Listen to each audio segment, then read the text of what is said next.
Good everybody, how are we doing today? I believe we're fine and we're having a great day already. So today is day 2 of our pre-research online class and we have a lot to discuss today. Yesterday we talked about the concept of research, the types of research, and also the steps involved in carrying out the research. So if you missed yesterday's video, you want to go back and watch every content, right?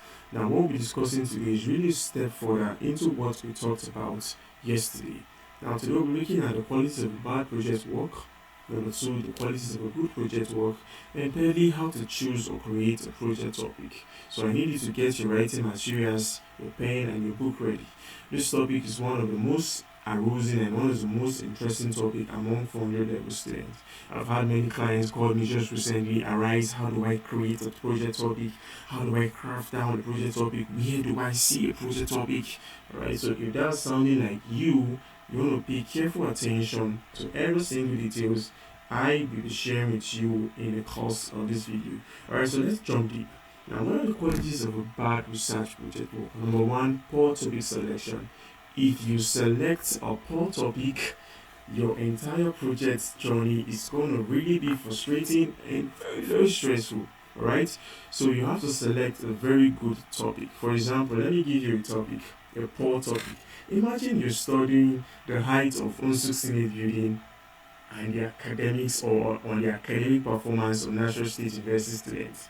What does the height of unsustainable building got to do with the academic performance of the students? You see, that's already a poor topic selection. So if you have that selected as a topic, oh my god, it's going to be really frustrating. The supervisor is going to play with you. Alright? Now, number 2 is poor sequencing and arrangement. You find that in every department in National State University, there's a specific and a unique sequence or arrangement style. There's a pattern to which they arrange their project. Now, let's say you are using the pattern or the arrangement style of political science for special education. It's going to be very, very conflicting, right? It's going to be very conflicting, and you end up wasting your time to reprint, you end up wasting your time to make corrections over and over and over again. Now, number 3 is lack of originality. I've seen certain students who goes online, download or search for any project, random project topic, download, copy, paste, take to their system, dump it there, and print. What you don't know is when you do that, your supervisor has a lot of years of experience. So once you see that project topic or once you see that project, you know what he does?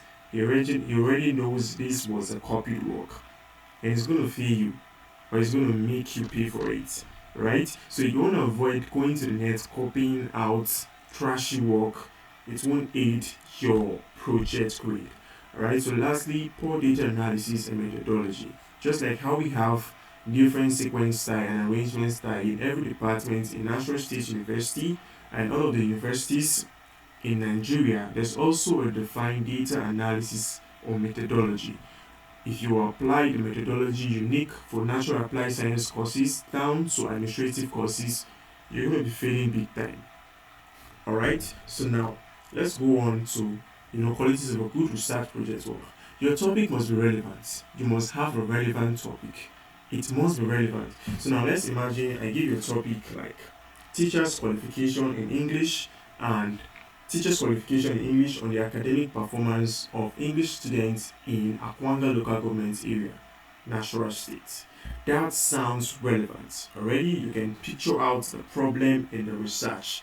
That sounds very relevant. You're picturing or you're trying to identify the teacher's qualification on the English or the English teacher's qualification rather on the academic performance of the students. You see, it makes sense. That topic is really relevant, right? It's very, very relevant. But what if I give a topic like now the effect of British communication on the road construction in National State University? Does that make sense? It really doesn't make sense, right? What does the effect of British communication has to do with the construction of National State University roads? It doesn't make sense. It sounds good, but it doesn't make sense, right? Your project work must be authentic and original. What you don't know is you're being graded on 10 criteria in your project work. Amongst those 10 criteria, there's something called originality, right? If your work lacks originality, you'll be graded poorly. If your supervisor understands that this work is original, the ideas coming from this work is original, it rates you good, right? And what you don't know is, or what you know now, what you now know is, if you have an A or a B in your project work, it's capable to catapult you to the next division or the next degree, right? If you're already in 2-2 and you have a good project work, my God, you can shoot up to 2-1. Alright, I've seen many clients who give testimonials, and I believe you'll be seeing the testimonials too. Now, thirdly, is good sequencing and arrangement. You want to make sure your sequencing, for your project work is in line with what your department has provided. Now, this is important. Having registered with us, if you find out we are going or we are using a sequencing style that is different from that of your department, you can call on us, Arise Nation Service. I think this sequence style or this arrangement style is quite different from what is obtainable in my department. Alright, and lastly, good data analysis. I can't stress this enough, but we can't dive into this. Data analysis is a big topic in research on its own. Alright, so now let's go down to the big topic. And how do you choose a project topic? Number one, you have to think of a problem within your field of study. In every field of study, in every department, there's a problem or there are problems. So what you need to do is think of a problem. If you are under the Faculty of Education, you have to think of a problem. The problem could be academics performance. The problem could be teachers qualification, right? The problem could be teaching aids and what have you. If you're under administration, the problem could be managerial skills, right? The problem could be administration skills and what have you. In political science, the problem might be competence of the government leaders, competence of the policies, right? So you have to think of a problem. And now that problem must be researchable, which is step 2. It must be researchable. Don't go and pick a topic that you can't get enough idea on, right? Now this does not affect a company. If you give us the topic, we'll definitely find a project, we'll definitely find materials on it, because we have a lot of archives of materials we've been using for a very long time, right? So it's not a problem for we, but it might be a problem for you. You want to make sure the project is researchable. Number 3, it must be relevant, right? It must be relevant.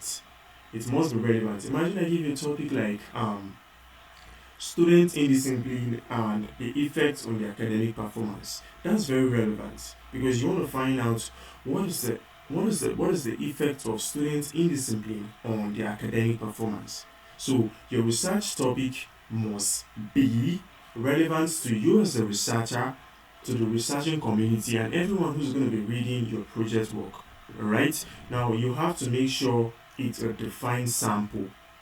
You can't study the whole Nigeria. If you do that, you can't study it effectively. The whole Nigeria is too big for you to study or for you to research on. You have to choose a state in Nigeria, and inside the state, you have to choose a local government, and inside the local government, you have to choose a community. Alright, that's your sample size. It makes you really, really effective, and you're also graded on your sample size. Lastly, your project work must have objective. There must be objective number 1, objective number 2 to why you are carrying out that very research. Alright? Now, if you have questions about everything or anything I've talked about so far, I'm going to be opening up the group platform shortly. So what I need you to do is to drop your questions or send them to my DM privately, and I will attend to that. So I have an assignment question for you.